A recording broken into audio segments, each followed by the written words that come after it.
Yeah. I believe it. All right, you ready? Ready. Cool beans.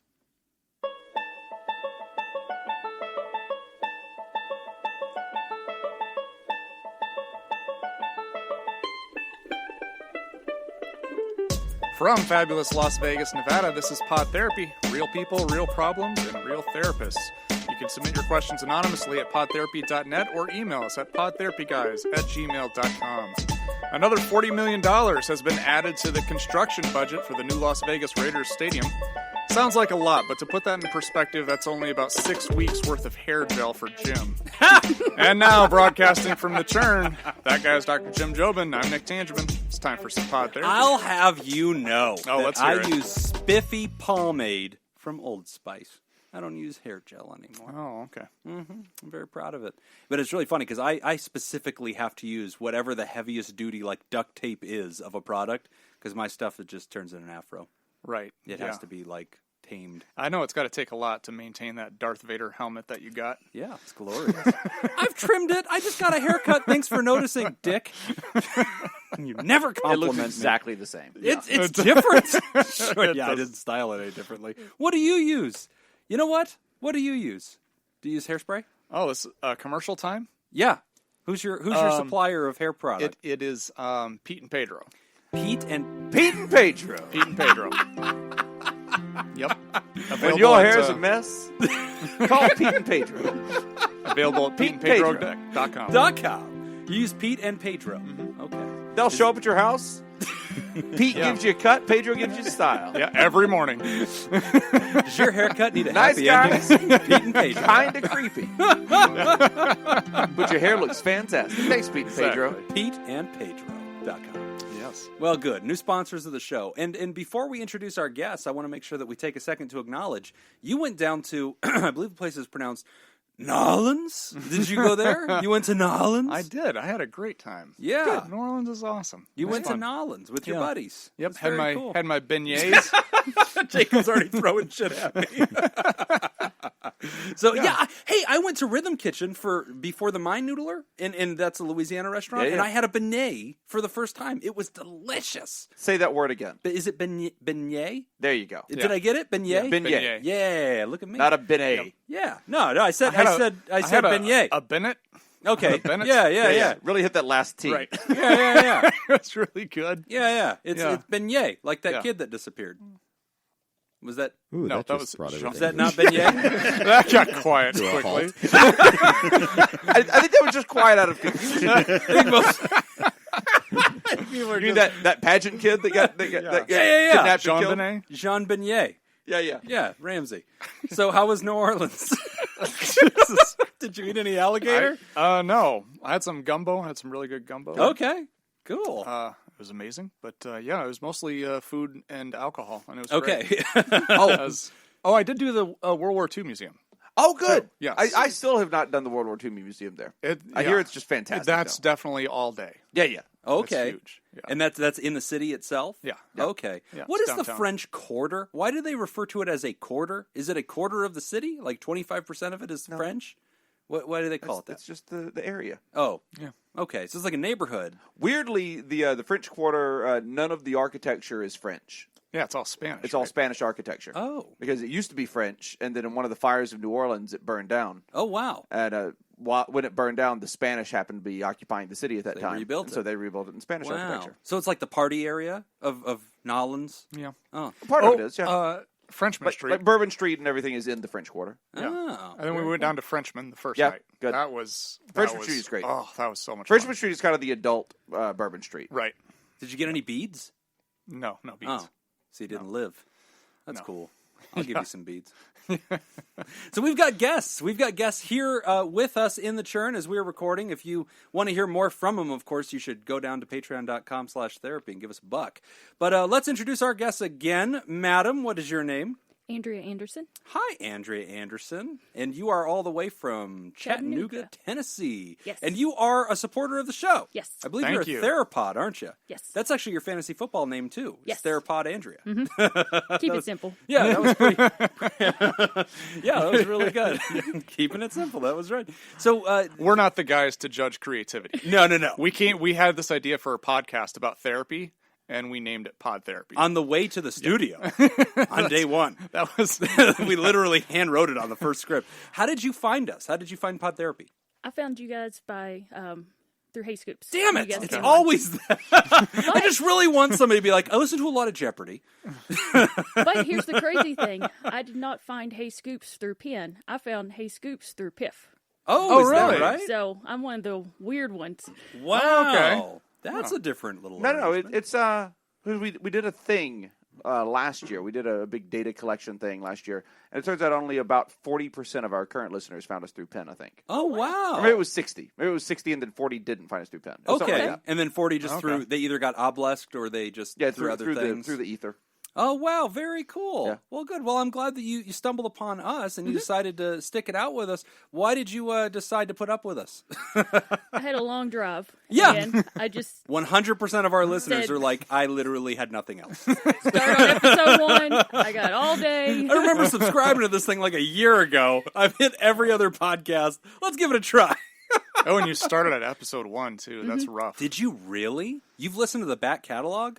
I started with episode 1, and I did the same thing Wow. with Hey Scoops. Oh my! Whoa, Did their that's back a catalog. deep bench. Jeez, you deserve an achievement for that. Yeah, no kidding. We need to have some kind of special award whenever people have done that. Wow. Well, thank you for supporting the show, and of course, we also have drum roll, please. They can't hear that. That's just okay. You're doing terrible. You're very, very bad at the sound effects. I need it to be clear how disappointed I am. I think Jacob's reaching Point for made. something. Wait, did I get it? We have Datascoop. We have David Datascoop Violon, Theraproducer of the show, original bandwagoner. He's been with us from the beginning. David, how are you? Since last Scoop Fest, yes. Yes, that's right. Yeah, you bumped it. Do you remember how we met? Yes, David? I do. Oh, Please, yeah. please tell the listeners the day that we met Datascoop. No thanks. As I remember, It was at the Tournament of Kings. It was at the Tournament of Kings at the Excalibur, and all the scoops were wearing like these spandex Ice cream yoga leggings. pants, ice cream leggings that were just as tight as could possibly be. And here's this guy just standing right next to me, and here I am talking to him, and I glance down, and he's got a gigantic penis just like held into this thing, and he starts laughing because he sees me like double take, and he goes, "It's not real." And I'm like, "Okay, but why is it there?" Like we are in a hotel. The nights were so much friendlier. It was such a better show since I brought my own hardware. So then you stumbled upon us there, and then you've supported us ever since. You were an early adopter, one of the original 8 of the elite Illuminati Theraproducers. And what caused you to jump on board with the show? It resonated with me. Yeah, just general therapy stuff. Yeah. I didn't have any other podcasts like that. It wasn't stiff. Yeah. It wasn't, it was real people. Yeah, real people, real questions. Yeah, I think that's your logo. Real, or something. Mostly real therapists. Mostly. Mostly. One of us. So anyway, so it was a good show, and so you didn't go that far, but it was tolerable. And you said, to hell with it. I'll sponsor it. Man, thank you so much. You're You've been welcome. with us from the very beginning. Always been a Theraproducer for us. And, lots of ads. And I think that you have been guest several times on Patreon whenever I do my, make-believe person bit. Actually, Right. today's a Datascoop day. It is. Oh my God, that's so fun! Holy Yeah. shit. This will be great. We'll see if Datascoop can actually guess who he is during the commercial bit. Oh my God, that's so exciting! Wow, that's serendipity, man. So that's really cool. Or just a coincidence. Or just a coincidence. Isn't that what serendipity means? Coincidence? Yeah. I think so. Yes, that is precisely what it means. Well, we're excited to have both of you guys here today. Yeah. Thank you. And as we were prepping for the show, we were checking in, and Data, you had said, hey, I'm comfortable talking about some more serious topics, if that's something that we can do. And so we thought we'd dedicate the A block to that, to having a serious conversation with you about some things going on. So what you were talking about a second ago is you jumped into Pod Therapy because it was a real show. It had to do with real therapy. And for you, that was something that you found, useful and connected to the content of. Yes. Hearing people's real questions, there were times that you thought, yep, I can relate to that. And so you've had contact in your life with behavioral health, with mental health, Right. for you and also for your family members. Correct. Yes. So would you mind sharing a little bit about what's been going on in your world, and we could chew on it together? Well, just before Scoop Fest last year, my son went into rehab. My oldest son is 19. He really went off the rails after he graduated from high school.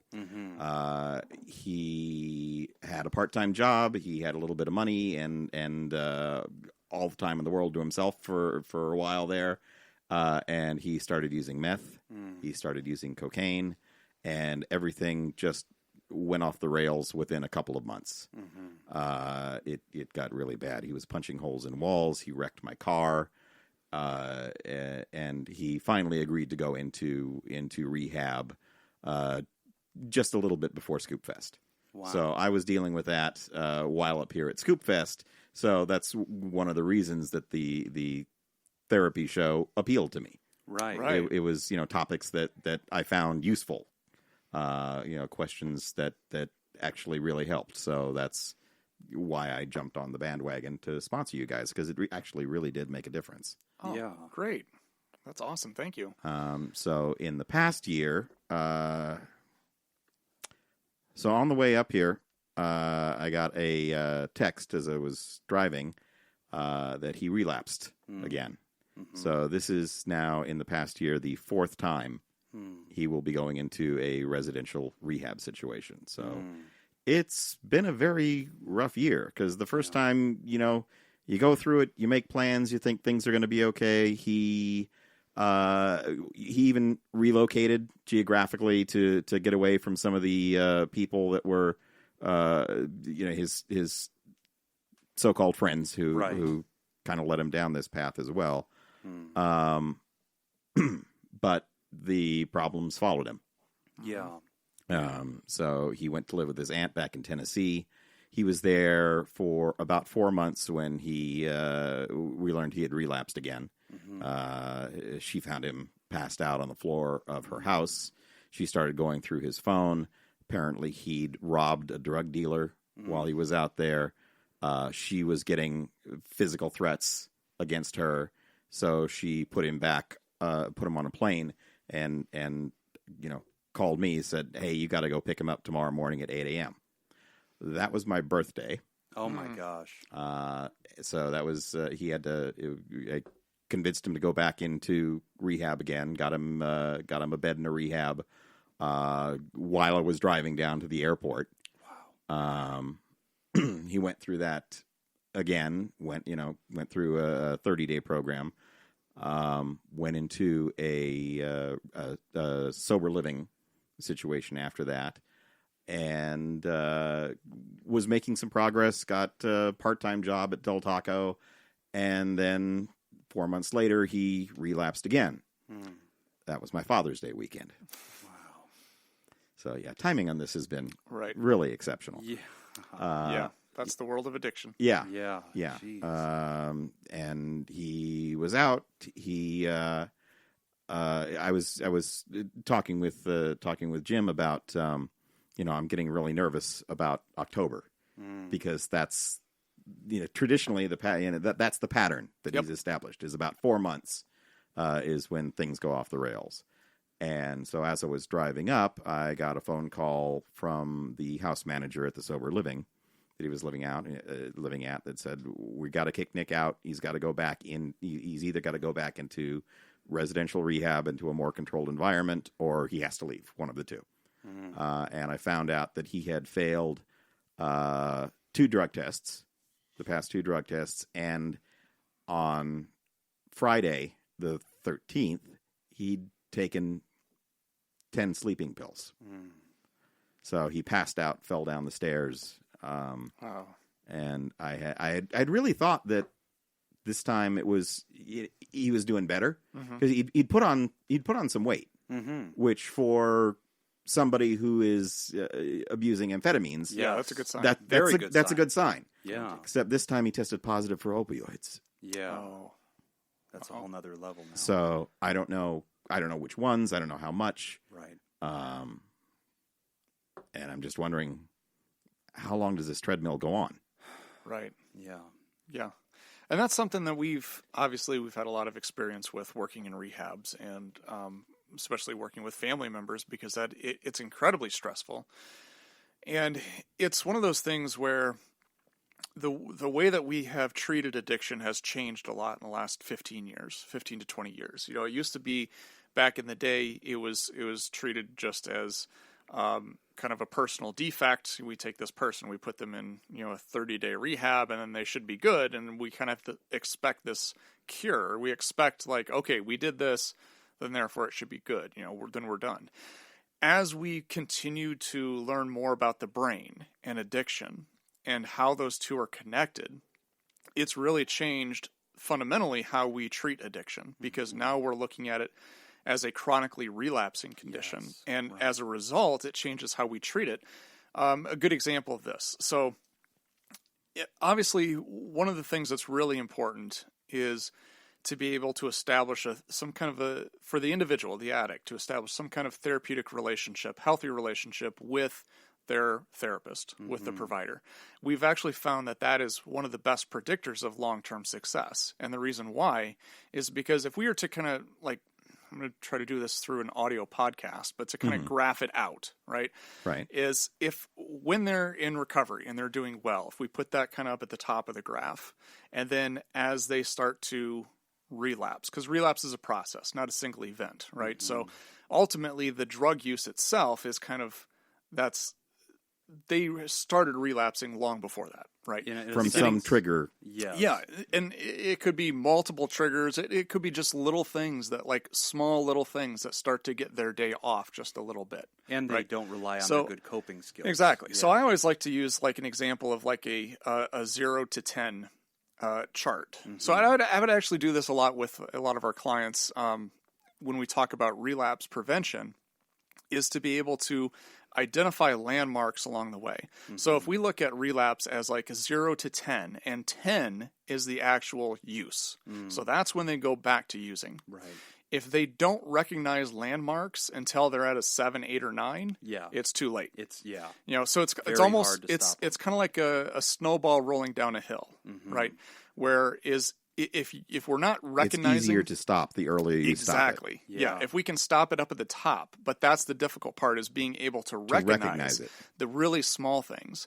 And it doesn't necessarily mean that the person is going to relapse, but it's just small little things that the individual can identify that's going to help them realize they're starting to get off track. So maybe if part of my recovery is I wake up every morning at 6:30, I got breakfast and my first cup of coffee by 6:45, 7 a.m. Maybe I'm reading something out of my 12-step book, or I'm calling my sponsor, I'm doing whatever, and I'm getting to work by 8, right? If I start sleeping into 6:35, Right. Okay. Now that's throwing everything else off, right? So I'm starting to rush everything else. Other pieces that are really important to my recovery, now I start rushing through or start eliminating altogether. So that may be... So the routine is critical. Right. So on our scale from 0 to 10, that may be like a 0.5. Right. It may just be something really small. But if left unchecked. Exactly. The people who have really long-term recovery, people who've got 12, 15, 20 years recovery... That's the thing that they do, that they're really successful at, is that they recognize really, really small things, and they're able to correct them right away. Yeah. And it's completely unrealistic to have an expectation that you're going to be sober for, let's say, 5 years and never be on that relapse scale. That's one thing I always like to tell people, too, is you're going to be on that scale at some point. That's perfectly normal. It's expected. The idea is to be able to recognize it and get you back and start moving the other direction. So where I was kind of going with this whole thing is when we treat relapse when we look at addiction as a chronically relapsing condition, essentially one of the things that we're looking at is from the start of that scale until they get to 10, but then beyond that, when do they actually seek help? Right?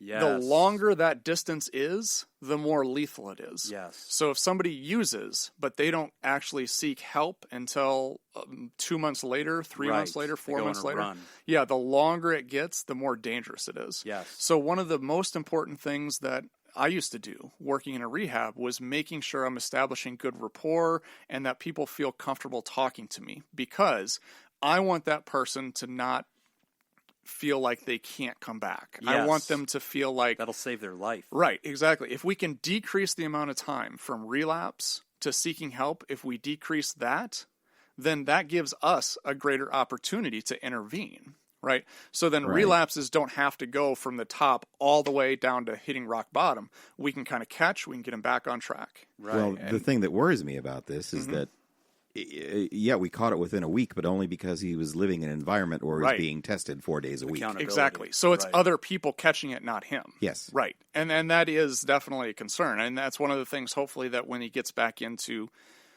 some sort of treatment center, that hopefully he's going to start to get to that point where he can start catching some of these things himself and yeah. start being able to ask for help. And I think part of that is really just changing his mindset about where he's at with all of it and kind of what his goals are in recovery and just his overall awareness. And you got to count the victories too.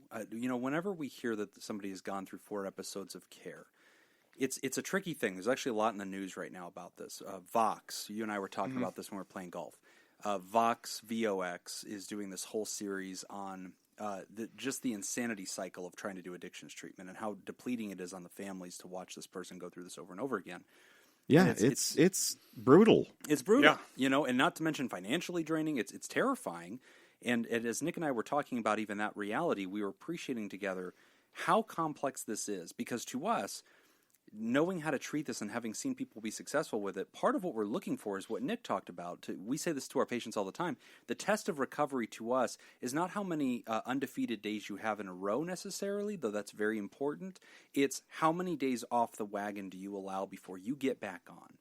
And that to us is key. And so to hear somebody going through treatment 4 times in a year, while very discouraging in many ways, to us, if that patient were walking into our clinic on the 5th try, we don't necessarily feel very scared about that guy. In fact, we have a scoring system. We would actually give him points and say, hey, this guy's severity level is actually improving because they're turning back around and they're willing to go in. So there But are every some one of those positive times findings. was because he was caught. Right. He is getting caught. Every one Yeah. of those times, And Which it means was the system is working, by the way, which actually goes back to it was very intelligent for you and him to agree that he was going to go to a sober living.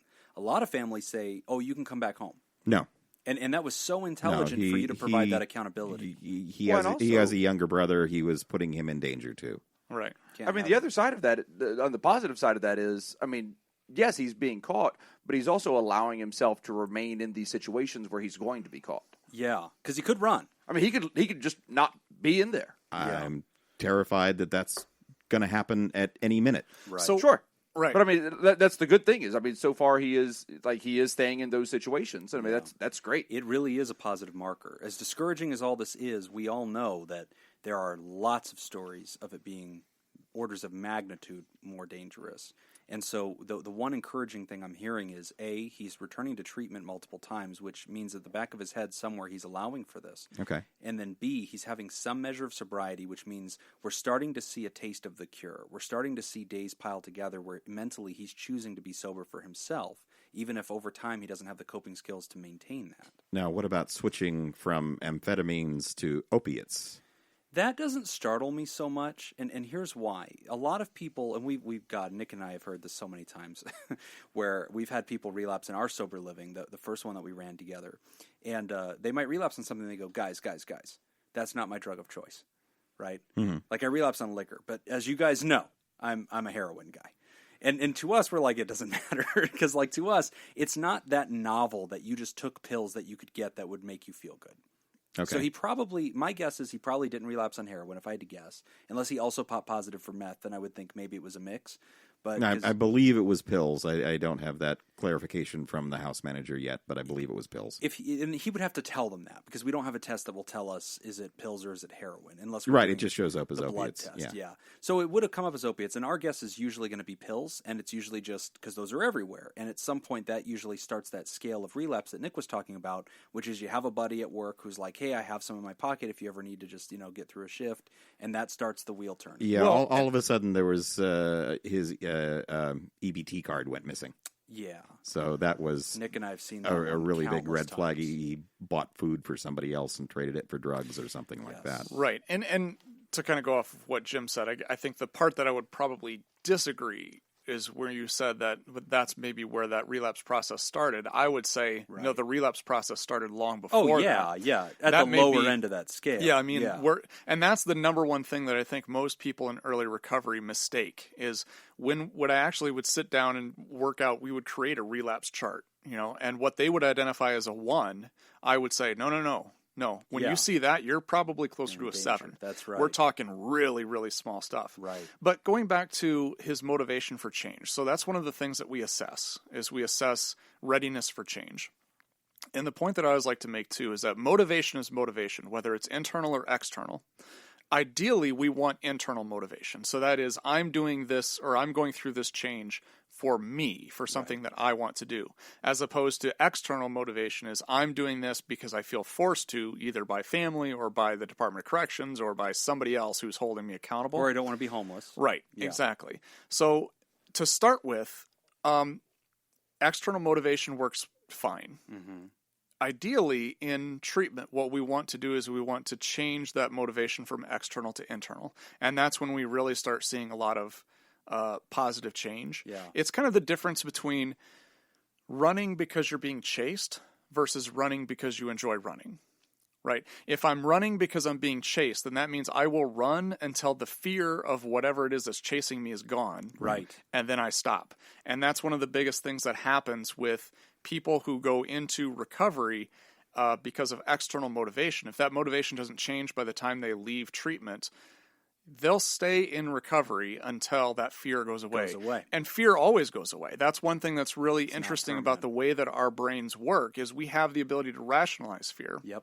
And that's a survival instinct because most of the animals that we had to hunt as early human beings were animals that could easily kill us. Right. But we need to survive, so we have to be able to take fear and put it off to the side for survival. And whenever your brain's hijacked by the addiction, that happens in an instant. And this goes back to that scale where people are losing their fear of the relapse. That's another marker on our scale that we're saying, okay, this is dangerous.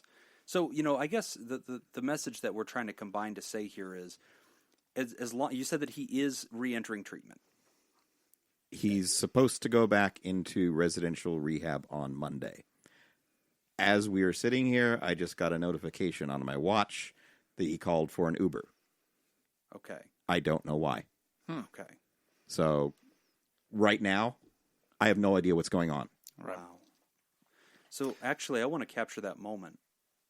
What's going on for you, David? What's this been like for you? Anxiety through the roof. Yeah. I don't know where my son is going right now. Right. I don't know why he's going there. It's somewhere close to my ex-wife's house. Okay. So maybe but why wouldn't she pick him up? Right. I don't know what's going on with him right now. Yeah. And that sense of powerlessness to really contain him or control this. That's been a terrifying aspect this whole year. It's frightening. Mm-hmm. Yeah. And right now, there's nothing I can do about it. Yeah. That is one of the most frustrating things that we run into talking to a lot of the parents and a lot of the family members. It's incredibly frustrating. It's a helpless position to be in. Because you really just feel like you're kind of along for the ride, like you're watching this and there's no way. It's a roller coaster, and I want to get off. Yeah, right. Absolutely. No, just getting sick and tired of it, I think, is for real. And the first time you're going through it, I think there's a lot of hope because you're like, okay, we'll just solve this. Yeah, it's I don't know, it's probably naivety because I didn't know anything about addiction before and figured, okay, one time through rehab and that's it. Right. Yeah, and we'll be good. And especially for how displacing a rehab is. I mean, it's this big, expensive thing. It's 30 days. It's 60 days. It's 90 First time days. he was in for almost 90. Yeah. Yeah, and he was able to string together some success out of that, but then, of course, we did have the relapse event. And so right now, we're still in that relapse cycle where we don't know if he's going to stop before he gets back into a program. And it's entirely possible that he may be planning to use, especially preparing to go to a program. So yeah, this would be considered that time where we're concerned. And this is, I don't know if you've ever had any experience with Al-Anon. I went to one meeting and it wasn't for me. Right. I'm not religious, and there was A lot of that. That's one of the biggest. way too much praying going on there. Yeah, that's one of the biggest obstacles, I think, keeping there's some good nuggets of wisdom that come from that. One of the things that I think is very useful from that program, they have the 3 C's of Al-Anon. Yeah. I don't know if you've ever heard of this before, Yeah. but it's one of the 3 C's of Al-Anon is we didn't cause this, we can't control it, and we can't cure it. Yeah. And that's one of the biggest things that I think a lot of family members struggle with, is being able to find acceptance with those 3 things. And that, David, I think is so key. I mean, here we are in real life. Okay, this is for real. We're all sitting at this table together, and while we're having this conversation, these thoughts are flying through your mind of, oh my God, what is my son doing? Is he safe right now? Is he heading toward danger? Is he going back into rehab on Monday like he promised me he would? Mm-hmm. Yeah. Or is he going to disappear right now? Mm-hmm. Has he done that in the past? No. Okay. And so the best predictor of future behavior is past. So he hasn't had a track record of disappearing. It is entirely possible that he might be visiting with an old friend and he may score something to use. That's possible too. But if right now his plan is to go into a program, and he's historically been going into programs, that means that fear is still there. He has that external pressure, which you've been expertly applying through very strategic boundaries with him and accountability processes. And that's what's ultimately going to shepherd him back into care. It's going to be because he doesn't have better options at the end of the day. But I know a little bit, because you and I have talked before, that he's sometimes tried to threaten you with that, to say, well, I'm just going to disappear. I'm going to go homeless, and I don't care anymore. When he's high. When he's high. Okay. Not something that he'll say when he's sober. Not when he's sober, no. Okay. And so right now, today's Sunday, and we're expecting that tomorrow he's going to check in. And that rehab's not near where his location is, where he's heading. No, right now it's near my ex-wife's house. Okay. And does he have a phone? You have the ability to check on him, to call him and say, hey. Yeah, I'm going to text him in just a second here. Okay. Mm-hmm. No, and I totally get it. If you need to do that and bounce, you do it, man. You know, you got to talk to this guy and make sure it's safe. But, you know, that fear that you're feeling right now, yeah, that's real. But, you know, the big picture I think that we both want to communicate to you is, if somebody keeps going to treatment, that is not to us, even if they're relapsing, that is not a sign of regression. That is actually a sign of progression, to see them keep going.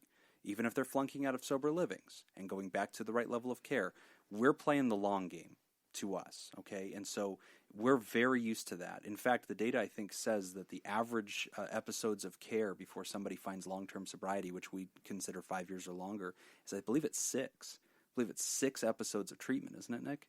Sounds about right. I'm not sure Sounds exactly. about right. If but anything, it's low. And that can be discouraging. You go, what? You know, I've punched the card 4 times. I have 2 more ahead of me.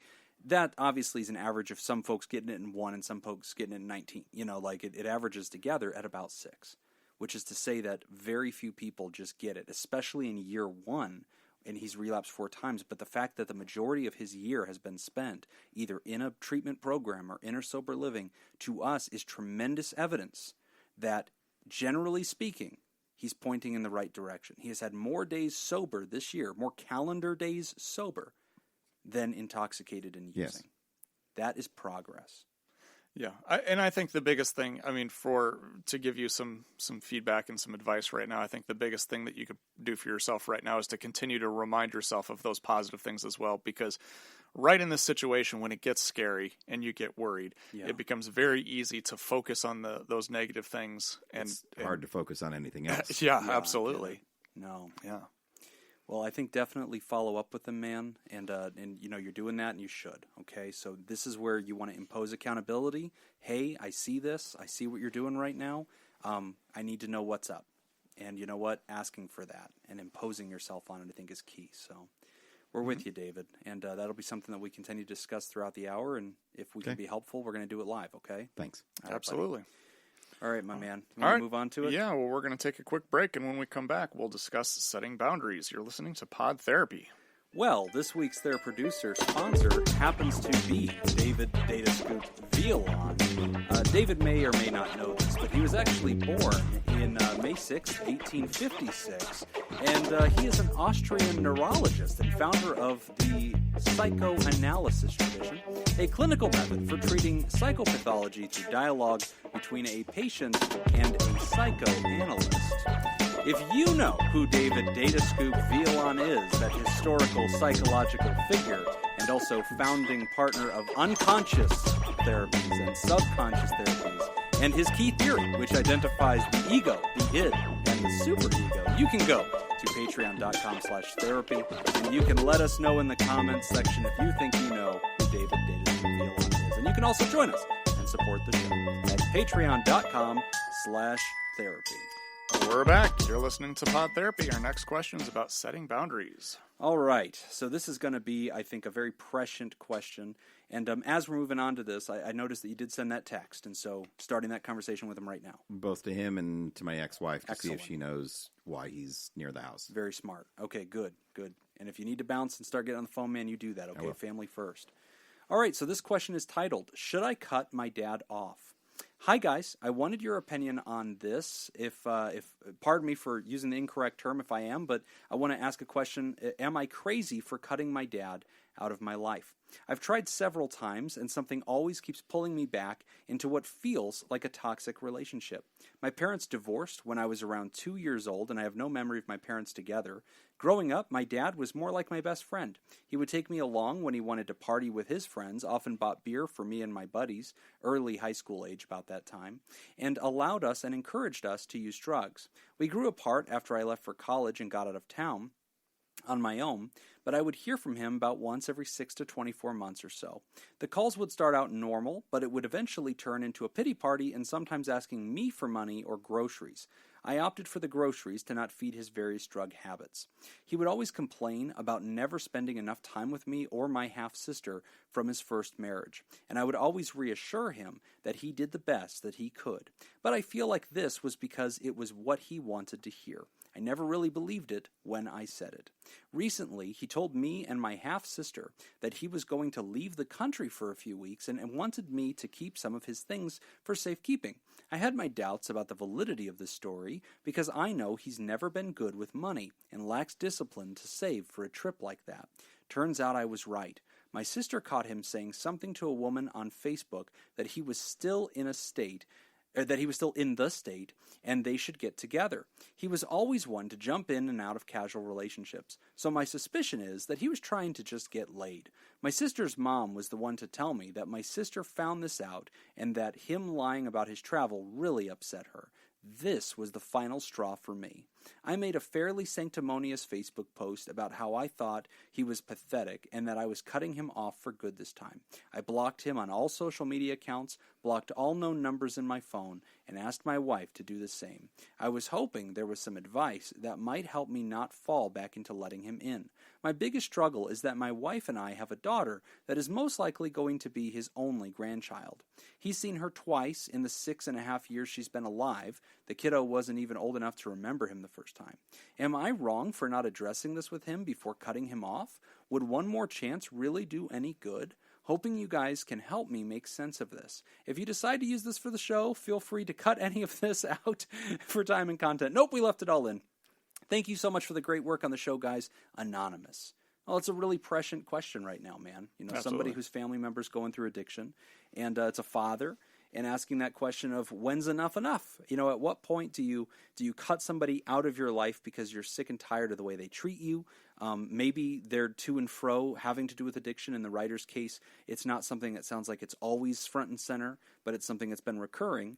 And then at some point you just feel tired of being lied to, and you feel tired of being manipulated and tired of not being valuable. What are your thoughts on that, Nick, about drawing that boundary? Well, I mean, ultimately, when you make that decision to draw that boundary, that's completely up to you as a person. That's for every individual to decide at what point they're done. They're not going to take any more, and they're just going to create distance. Right. So is he wrong for wanting to do that? No, absolutely not. That's his decision or her decision. And that's perfectly fine if that's what you feel like you need to do. Because ultimately, boundaries always go back to what's good for you mentally and emotionally, right? How much you can really take, how much you can handle before things get crazy, out of control, or whatnot.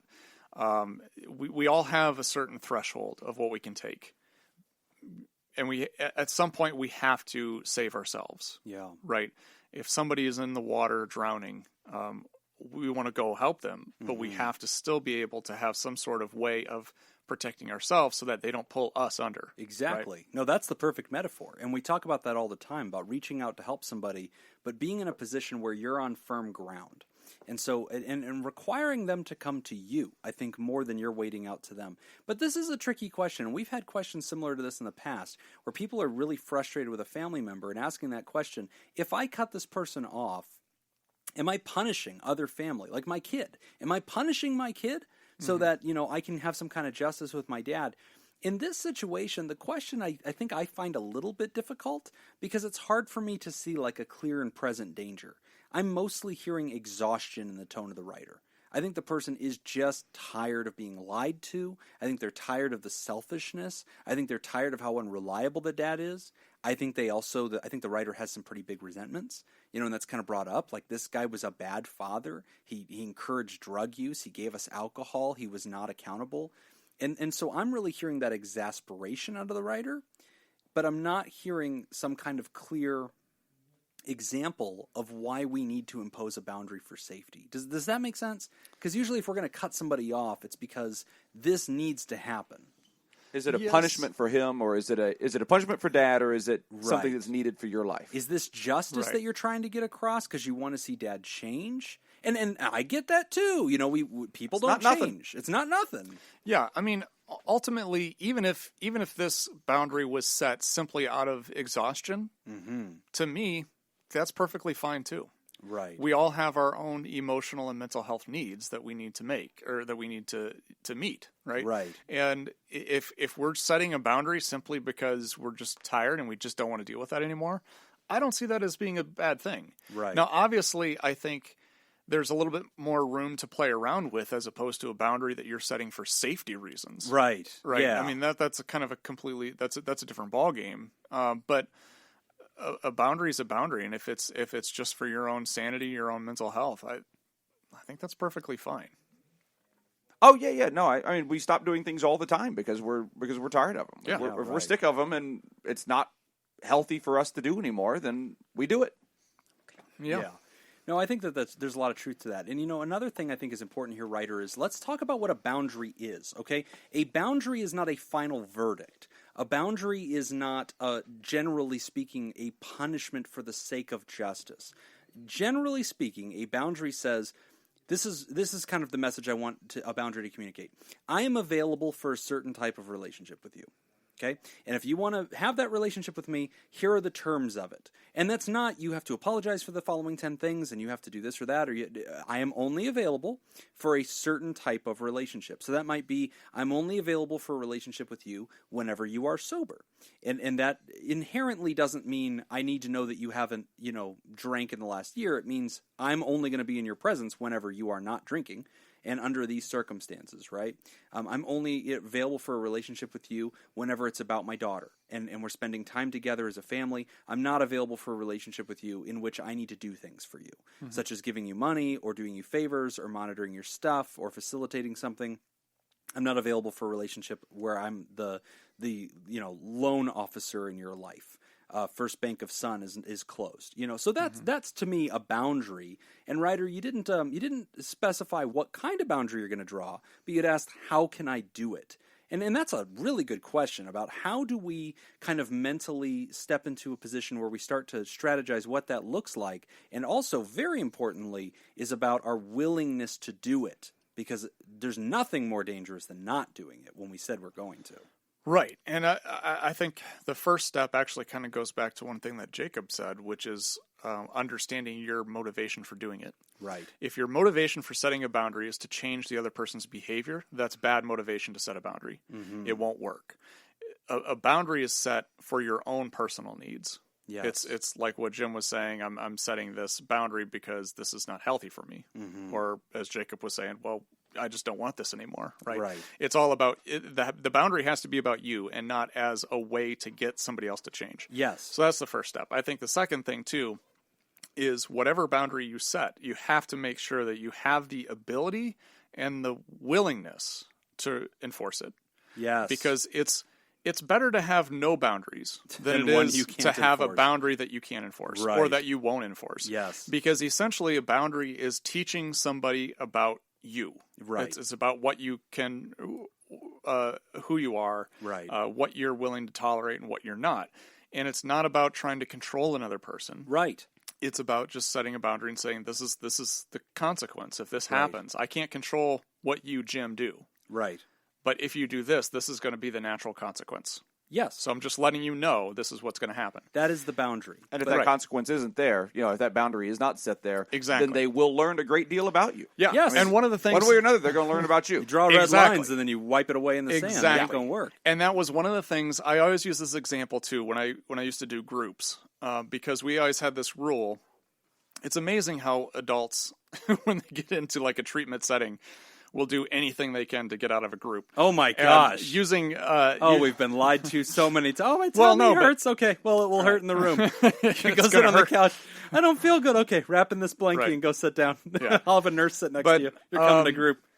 One of the things I use this example a lot when I used to do groups is I remember one boundary that I had set early on in my career was that when you come into group, use the restroom before group. And we'll take a break halfway through. You can Yeah. use the restroom, but don't get up in the middle And pee on the group. or leave the room. Oh, yeah. Oh, yeah. so you use have the multiple restroom. rules. Yeah. So there's more than one rule. All right. How do people keep up with this? Do you write And them on the obviously, board? this is because of therapeutic reasons. Like Right. if somebody gets up and moves, it completely destroys, It destroys everything the- that's going on therapeutically. So I set this rule in group, and I said, okay, I can't control anybody's bladder. If you have Right. to leave group to go to the bathroom, you can. Yeah. But I can control the door. Yeah. I can control who comes in. So you can leave, but you Yeah. can't come back. Okay. You have to stay upstairs and you have to, sit in this public area or whatever. Exactly. And so the very first day I set that rule, and this is very important because the very first moment that you set a boundary, someone will attempt to cross it. Yep. Because especially in addictions work. yeah. Oh my Yeah. gosh. So as soon as you draw that line, Yeah. they're going to cross it. And so I had set that boundary, and the person who was sitting next to me, she kind of leaned over. She's like, "Nick, pee. I know you just said this, but I have to go to the bathroom. Can I just do this once and come back?" Instantaneously. And so I said no. I Yeah. said you can leave. That's fine, but I can't let you back. You'll have to leave. And the reason why I bring that up as an example is because I taught everybody in the room in that moment about me. Yes. That, when Nick says something, he means it. Yes. He's going to follow through. Now, the worst thing I could have done is said, okay, yeah, just this once. Right. Because then what's the message I'm sending? The message I'm sending is, well, Nick's going to say stuff, but he doesn't really mean it. Right. And especially if we're working with somebody who's an addict or alcoholic, that is the last message that you want to send somebody. Oh, God. You want that person to understand, when I say something, I mean it. And it's not about being mean. It's not about me being a jerk. It's just, I was respectful. I was nice about it. But I said, no, I'm sorry. Right. I can't do that. I set this boundary. So if you need to go, you can, but you can't come back. Yeah. No, I think that's key. And to the writer, that what Nick's describing to you is the importance of consistency whenever you're enforcing a boundary. Now, one thing I want to speak to you about a little separately from that is I want to appreciate with you the inherent complexity of trying to draw what we're calling a boundary with a family member. Because I hear this all the time. People go, hey, family member X, it's my mom, it's my dad, it's my grandma, it's my sister, it's my brother. They are toxic. And what you mean is they hurt me a lot. And every time I reach toward them in life and every time I try to have a connection with them, they disappoint me, they let me down, and I'm so sick of falling on my back every time we do a trust fall, or I'm so sick of being manipulated or used by this person that I almost think I would have relief by just letting them die in my heart. I just want them to no longer exist. I want to send a message to them saying, hi, delete me, block me, I don't exist anymore. And what they're usually telling me is, Jim, I think I would have relief if I could live that way, as if that person didn't exist. But writer, they do. Your dad does exist. he will continue to live. And even though you're setting this idea in your mind of, wouldn't it be great to have this kind of boundary in which I am no longer available for a parent and child relationship with this person because of all this past stuff, I realize why that's appealing to you, but I need to come alongside you in a very practical way and tell you, I've never really seen that completely work, because this person does exist. When they are sick and when they are hurting, it will affect you. You will find out about it. Whenever your child is celebrating an important birthday and they send a card or they want to show up, you're going to know. They will not just be abducted by aliens and then Men in Black will show up and zap your memory away. There's not necessarily relief to that. And that's why the thing I'm trying to convince you of is, especially with family, people that you can't make go away forever, it's also a good way to explore, to ask yourself, is there a way for me to communicate what type of relationship I'm available for, A, and B, is there some therapeutic work I can do internally? Asking myself, what are the expectations I'm bringing to this? If I can stop seeing him as a dad and asking myself, how should a dad be to me, and constantly being disappointed when he's not a dad, is there another way for me to think about him?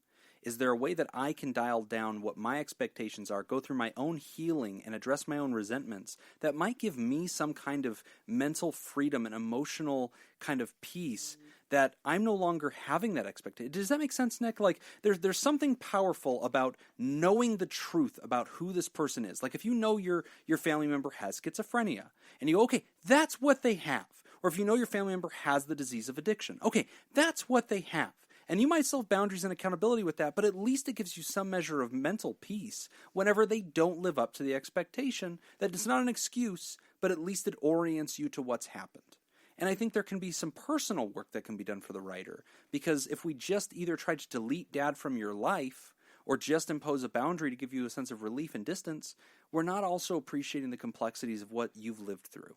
And what piece you might be best able to access through your own personal work. So there could be some middle ground. So there could be some area in which, if we think about, as you were saying, like, well, what is the relationship I want to have? Well, if the relationship you want to have is, the relationship that Greg Brady had with his dad in the Brady Bunch, then maybe that's an unrealistic expectation for this particular relationship. Sure. But if you're able to identify what is the things that I'm willing to accept, given the fact that this is his pattern of behavior, because again, I'm not trying to change him, but I am willing to have a relationship as long as these criteria are met. Ryder, the thing that I'm interested in, if I were meeting with you privately and learning about this directly, one of the things that I would probably start nudging you toward is, what is the best version of this relationship?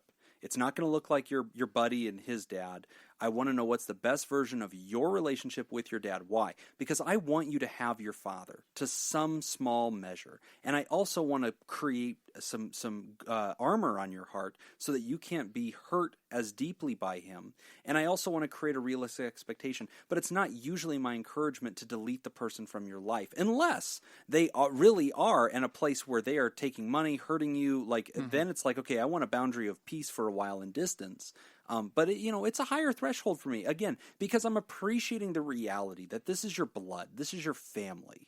And unless they broke into your house and robbed you, it becomes increasingly difficult for you to impose this long term. And as Nick said, it's very dangerous to draw a boundary and then to eventually break it.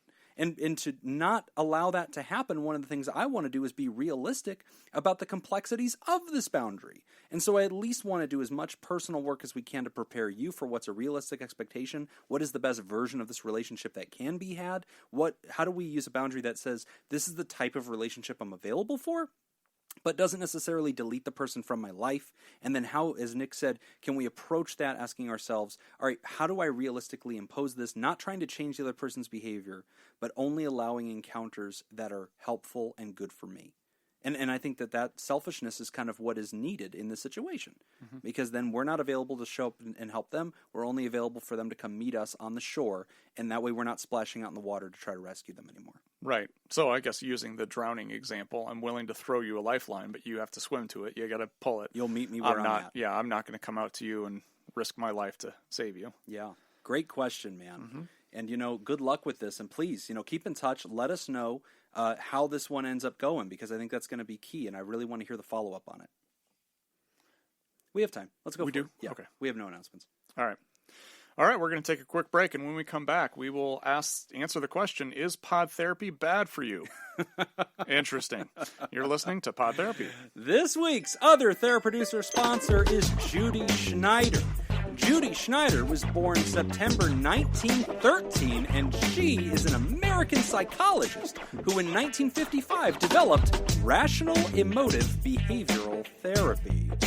She held a master's and a PhD in clinical psychology from Columbia University and the American Board of Professional Psychology. She also founded and was president of the New York-based Judy Schneider Institute for decades. She is generally considered to be one of the originators of the cognitive revolutionary paradigm shift in psychotherapy and one of the founders of cognitive behavioral therapies. Do you think you know?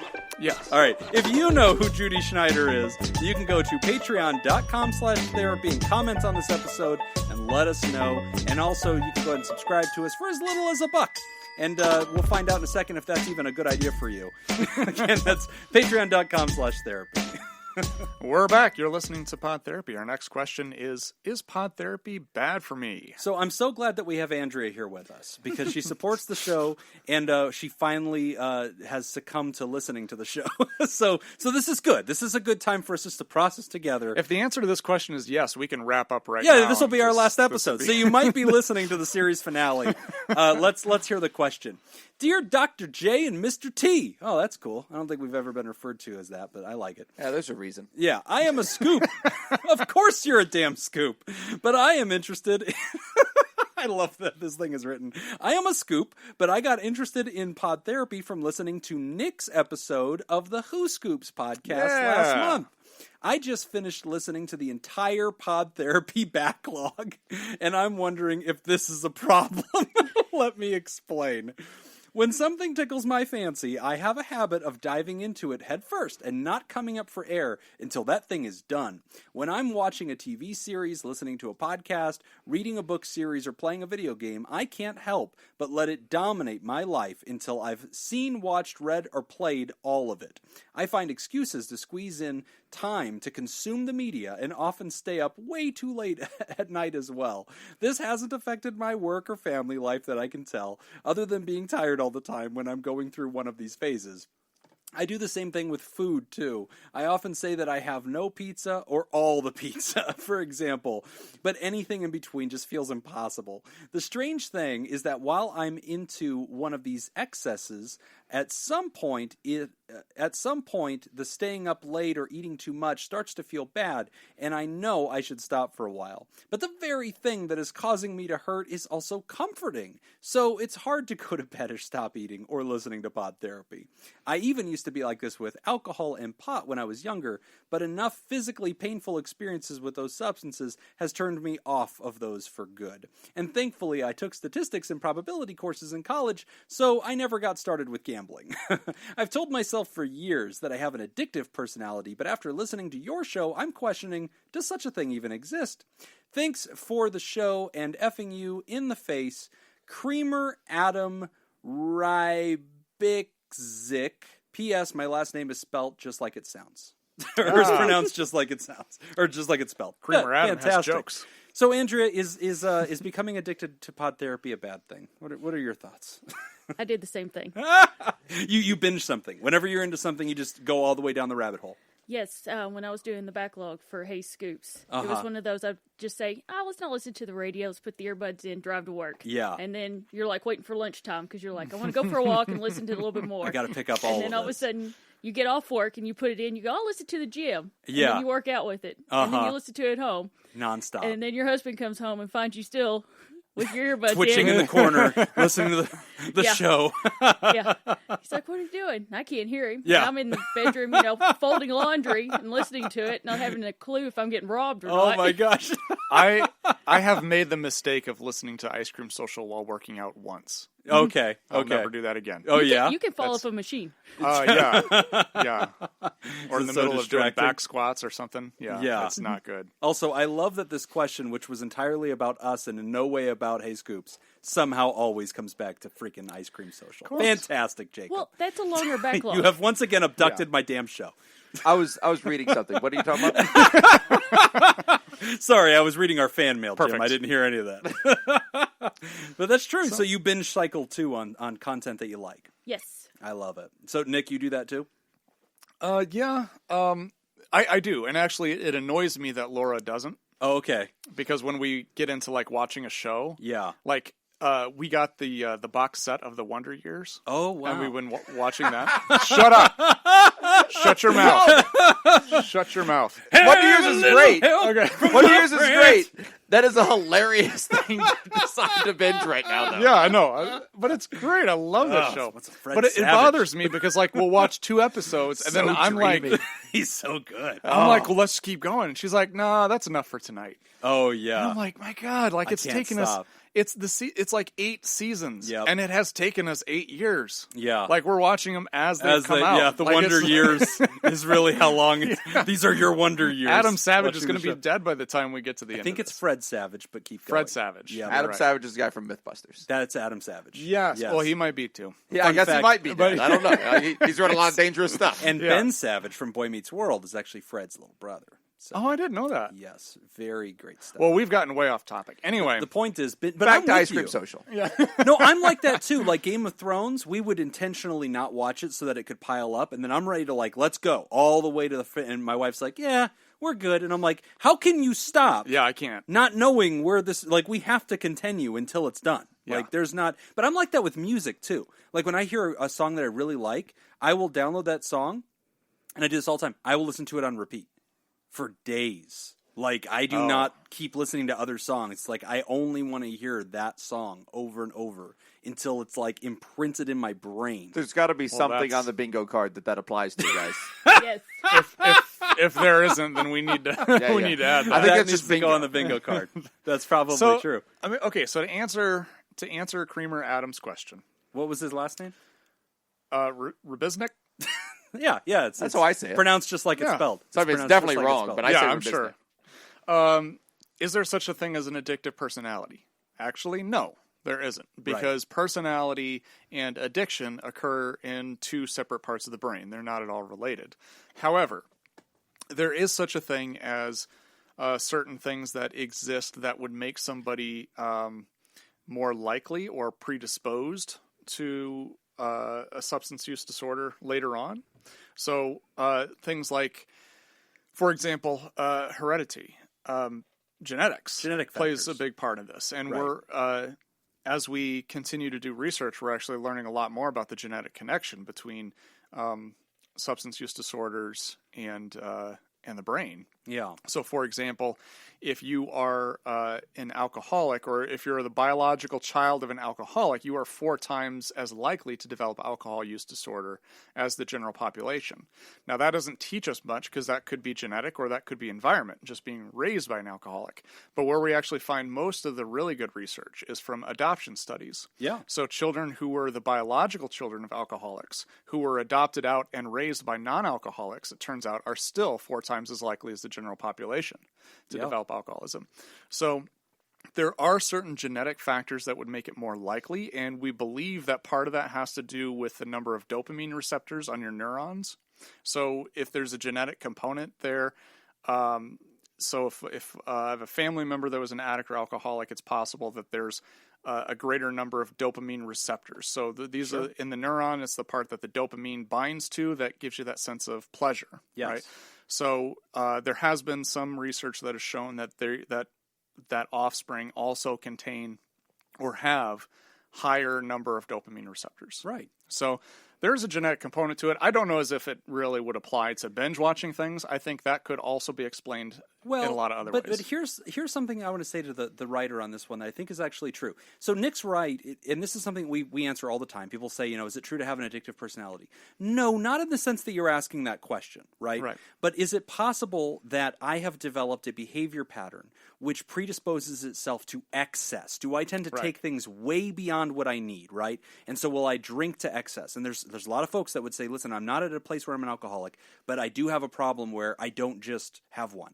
Right, whenever I drink for the night. That's what I'm doing. I'm calling in. We're doing this, and they might be the same way with food. Like I resonated with what he said about pizza, and we're actually about to talk about Yes. Sober October. But that's a big thing in my brain. When I'm on a diet, when I'm trying to lose weight, it is actually more effective for Jim, just speaking for Jim, for me to almost try to limit the calories entirely versus just trying to have good meals that are small and healthier. Because once that happens, like once I eat anything, I need to eat everything. And so it's really tricky. Like, it's like, oh, I can't have a fig Newton. I'm having the sleeve. And so it's better for me just to not touch the damn thing. So, like, I can't be like, okay, I'm only going to have one slice of pizza. No. If there's more slices, I'm eating them. And I'm not hungry. I just want the thing because it's there. And once it's in there, it's like, it's like that song. It's like, I got to have all of it. So I get that. Right, and part of that has to do with not the pizza, but as far as like the snacks and the cookies and stuff has to do with the way that sugar interacts with the brain. Okay, so it's a very we do have an epidemic of sugar addiction, right, in the United States that we don't really talk about, but sugar is one of the hardest things to really kind of break yourself off of. Yeah, and it part of what this whole addiction thing has to do with is it has to do with the amount of dopamine that gets released when a substance enters the brain. Yes. So for example, we have a lot of different things that we would experience a rush of dopamine for, right? So if I read a really good book and I enjoyed it, there's a little rush of dopamine, right? If I eat some food, there's a little rush of dopamine. Right. That's good too. However, if you ingest some kind of substance where there's way too much, then what happens is it convinces the brain that because there's so much, it must be necessary for survival. Yeah. Therefore, when you go without it, your brain is constantly sending you messages, hey, you need this, you have to have this, or we're going to die. That's how I feel. Exactly. By about the 10th slice, I'm like, I'm going to die. No, but you're absolutely right. And I think that to the writer, this is what we're talking about when we're talking about binging, or what is more really appropriate in our field to describe as impulse control. Right? And so when people say, is there such thing as addictive personality? No, not technically. And that's why we're pretty careful to tiptoe around that. But we will say, but there is such a thing as becoming compulsive. There is such a thing as impulse control. There is such a thing as getting to a place where it's like chicken pox. You start to scratch it, and then you need to scratch all of it. And it gets even worse, ironically, from the scratching. And that's how it can be with food, or with gambling, or with drinking, or with binging something. And I appreciate that the writer, I can tell the writer definitely listens to the show, because they were like, hey, just FYI, I'm okay. Like, I haven't had any work problems or any family problems. Good job. I think which is the big point to this. Yeah. Right. For any kind of condition, as far as a diagnosis, you have to be able to demonstrate a clinically significant level of distress. Yeah. In which case, he's said no. Yeah. So there hasn't been. So is it a problem? No. You can continue listening to Pod Therapy. There's no problem. But I do want to say this to the writer, because this is, I guess, my final thought on it. If a person like the writer identifies in their life, they notice in their life that they tend to use to excess. Whatever it is, they tend to have it to excess. They tend to pursue something that feels good or that they enjoy to the last drop, to the point, eat all the pizza, smoke all the weed, drink all the beer, whatever it is. Listen to all the pot therapy, which I think we're right there. We're right there on the unhealthy list with pot and pizza. But whatever it is, if you notice that about yourself, that self-awareness is really important. And so that's something you want to bring into the way you're going to live your life. Like for me, in my life, I have not ever used a drug, ever. The only thing I've ever had is alcohol in my entire life. And I've entertained the idea of like, oh, maybe, pot's legal in Las Vegas. Maybe I'll have it. But knowing myself and knowing the fact that I can't say no to the pizza, like I think, you know what? I'm better off. Like maybe I just won't even try that, because I think that I'm just going to continue to go down the rails. So, writer, if you're like me and you recognize that you tend to impulse control, you have limited impulse control, you tend to binge things, this may inform the way you choose to live your life, because it's better sometimes to just avoid bumping into trouble than risking finding out whether you can control it. Mm-hmm. Yeah. I hope that helped. Good stuff. And let us know if we got your name right. I'm sure we did. I think we nailed it. There's no question in my mind that we nailed that. I think we got it. So we only have one big announcement, besides that fantasy football is happening right now, and, nobody in this room is fighting, so we're good. We're getting along very well. Yeah, everybody's getting along really well. I haven't Saints checked are my currently score. winning their game. Oh, is Panthers that are right? currently losing their game. Don't you say that to yes. me. It's been 2 minutes. Haven't they just started? They're down 7-0. What the hell? God, I'm going to have to give him more sushi. This just keeps getting worse for me. Well, all right. So besides the fantasy football, which is becoming a never-ending trail of tears for Jim, there is one announcement, which is in October. So Joe Rogan, this comedian who has this little podcast nobody's ever heard of, he does this thing every year in October where he calls it Sober October. October, and he and his affiliates try to stop drinking and not using pot and doing all sorts of healthy activities for the month. And we thought, since we are actual therapists who deal a lot with addictions and things like that, we're going to launch our own this year, and we're going to do Sober October. Except the fact that I could probably do Sober October accidentally and not realize it. What's it like on your tower? I mean, is it like cold up there, living above us all? It's very pleasant. Going to the gym 5 days a week. It's very pleasant. It's the altitude, 3.5 degrees. Yeah. Just eating sticks of celery. That's what you do for fun while reading a book. Yeah. That's great. Oh, cool. So we're going to use Jim.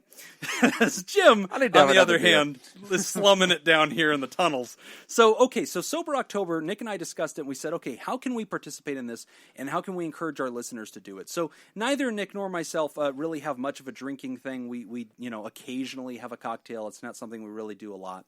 So we thought, okay, well, we're going to try to do this more with eating and diet. So Nick and his tower up there with the angels, he doesn't know how the regular humans are. But for me, I could stand to lose a few. And so the area that I've realized I have probably a connection to addiction in comes back to the sugar salty thing. Mm-hmm. Like, I want to address that. So for Sober October, both of us are going to do this, but I think it'll be a little bit easier for Nick. Well, I've got a different goal for myself. What is your goal? What are you going to do for yourself? Sugar? I'm Okay. going to eliminate sugar. Not completely eliminate, because that's impossible. Yeah. But I'm going to eliminate added sugar. Okay. Right. So you're still So- going to eat fruit. You're going to Yes. that kind of thing. Yeah. Okay. Still going to have fruit, and you can't even get like pasta, spaghetti sauce Oh, with wow. sugar in it. Okay. I mean, everything's Yeah. got Bread. sugar in it. Yeah. Yeah. You can't Exactly. get a hamburger bun. Yeah. Right. With no sugar. So you can So- snort pixie sticks, but you can't eat them. Yes. Yeah. Only Is it directly into the not veins. It's digestible? the only way I Right. can take it. The only way you can take my sugar. Yeah. Wait a minute. Are you going to have coffee without sugar? Yes. So that pumpkin not- spice you're drinking right now, This you is going to can't be the order last- that in yeah, October. Correct. Wow. So I'm gonna try to eliminate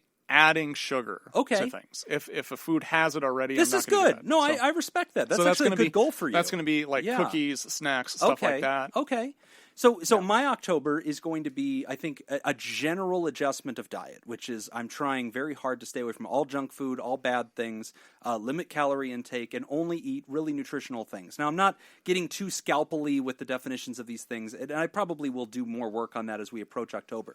But here's what makes this different than just a show that's saying, hey, guys, let's all eat better for a month. Nick and I specialize in addictions. And so through our Patreon, which you can find at patreon.com/therapy, we are actually going to be doing activities the whole month of October to help Jim be successful and to help Nick be successful. We're going to be participating in 12-step work having to do with Overeaters Anonymous. We're going to be digging in our tool bags of things that we actually use for our real patients dealing with addictions. And Nick and I are actually going to do that for ourselves, filling out the paperwork ourselves, posting these worksheets and activities onto the Patreon, and encouraging listeners to participate as well. So, listener, if you want to do it the diet way, like we're going to do it, if you want to stop alcohol, if you want to cut back on weed, if whatever it is in your life that you tend to do too much to excess, you want to challenge yourself this month or in October to do that, come down and join us in this experiment for Sober October. Join the activity, know that you're suffering with us, and let's do it addiction style. We're going to treat the whole thing together, and you can actually join these group discussions, do your own personal work, participate in the commentary, and be part of it with us. So that's what we're going to be doing in October. We're taping this in September. This will still release in September. And so the following episode is when we're really going to plunge into it. And it's actually going to start with a whole assessment of what addiction is and noticing it in ourselves and dialing it down for October and seeing if we can be successful, not just by sheer willpower, but addressing the emotional, psychological connection to the thing we are overdoing, which in my case is a deep hole. And so we're going to be looking at my triggers, emotions, all of it, and trying to get me on a relapse prevention plan so that I can be fit as a fiddle like Nick. That'll be fun. But I'm not working out though. I'm telling you that. It's about not eating. There's a line. There's a limit. There's a limit. Come on, man. Let's not go crazy. So Right. Anyways, So I have a follow-up if you wanted to dive into that. I don't know if we have any more time. take a left. shot at it. Well, I just got off the phone with my son, Okay. and he lied to me. Okay. He said he was going out to visit some of his old middle school teachers Oh, wow. Okay. on Sunday. Yeah. And teachers, plural? Yeah. Whatever it is, it doesn't look good. Even No, if that is what no, you're doing. it's, Yeah. He said he was going to visit his middle school art teacher Okay. and say hi to him since he was going back into rehab on Monday. Yeah. That's right in the old neighborhood where he used to score drugs. Yeah. So then he said his phone was dying, and basically he hung up on me. Okay. So what I Not- did was not I just great turned off information. Uber. Very good. So he's stuck there. Okay.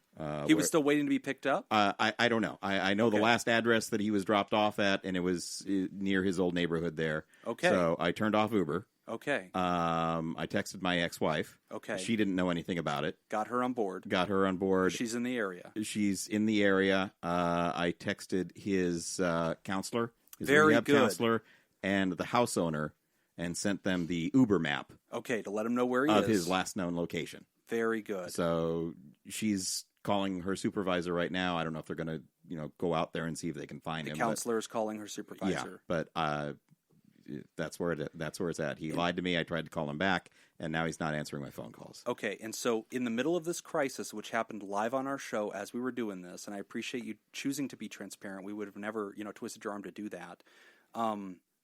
What I want the audience to hear is if they are going through anything similar or ever in the situation where you're dealing with somebody who's actively addicted and they might be using, I want you to notice how David did that. Accountability immediately, communication immediately to other people, to partners, to family, and then also to the counselor team to let them know. Talking to the person who might be doing this and asking them, hey, I'm confronting you. What are you doing right now? And yeah, they're trying to lie and trying to play games. But we're not choosing to buy into that. We're not even entertaining the possibility that this is true. No. We're immediately seeing through it, and we're spreading the news so that we can have accountability. And we're preparing for what's about to happen. Is he going to use? Maybe. But we're hoping that we're funneling toward Monday and getting into that treatment center. And so this is great. Closing the knowledge gaps, I think, was very important. I think he felt Monday I'm going in, That's very common. Yeah, that's going to very go out common. and party today. The last hurrah. Yeah, very, very common. Especially if somebody knows they're about to go into treatment, they usually try to find trouble the day before. Yeah. Extremely common. But obviously, at the end of the day, what we need them to do is go into rehab. So you handled that expertly, by Yeah, the way. absolutely. And it's very good to hear about the counselor. It sounds like Nick was talking about the most important factor in somebody's recovery is whether they have a good human connection with a therapist. And it sounds like in this case, you may have that the son does have a good counselor. Yes, Okay, yes, he good. does. She has saved his life at least once. And then that's somebody who's going to stay in his circle and is probably going to be part of the rehab that he's coming back to. Yes. Oh, terrific. Perfect. That's awesome. absolutely a huge factor. Yep. I mean, that's great news. maybe the best asset you have, that she actually can reach out to him. So, man, we're with you, though, okay? And thank you for sharing that live. I think that's just you being a human in front of us. So, but we're rooting for you, man. I hope that this gets better, okay? Me too. Yeah. All right, my friends. Well, this has been a really powerful episode, I think. Yeah. Really hot truth in the room, so that's really good. Yeah, so we want to thank our guests, David Datascoop and Andrea Anderson. Thank you very much for joining us. And we'll thank our Patreons. Yeah, we'll thank all the Patreons. We don't have any new pals or pods, so get busy. If you want to join us for Sober October, go down to patreon.com/therapy and sign up for as little as $1, or make it $5 or make it $20, whatever. That'll be fun. But we definitely want to take a second to thank our Theraproducers, especially our ex officio members who keep seeming to jump into the bandwagon with us. Yes, big thank you to Smitty Scoop, Jake Schneider, Robert Brownie Jr. Mint, Kayla Lansbury, David Datascoop, David, Violon, Datascoop Violon. Hey, David, thank you. Judy Schneider, Nathan's Hot Dog Scoop, Dr. Ben Don, ex officio board members Elio Dare and Dan Martin. Dan freaking Martin, who's about to get stomped in fantasy football. Thank you for supporting us, Dan, but it will buy you no mercy from me. I'm still going to beat you. And actually, you're playing Smitty. Yes. The two of us are actually facing down Theraproducers this week, and I hope we beat them. I have no sympathy for these people. Fund the show, but that does not buy you any kind of grace when it comes to fantasy football. I don't know. They fund the show. I feel like we should fighting. lose. They had to fund the show in order to get into the fantasy football league.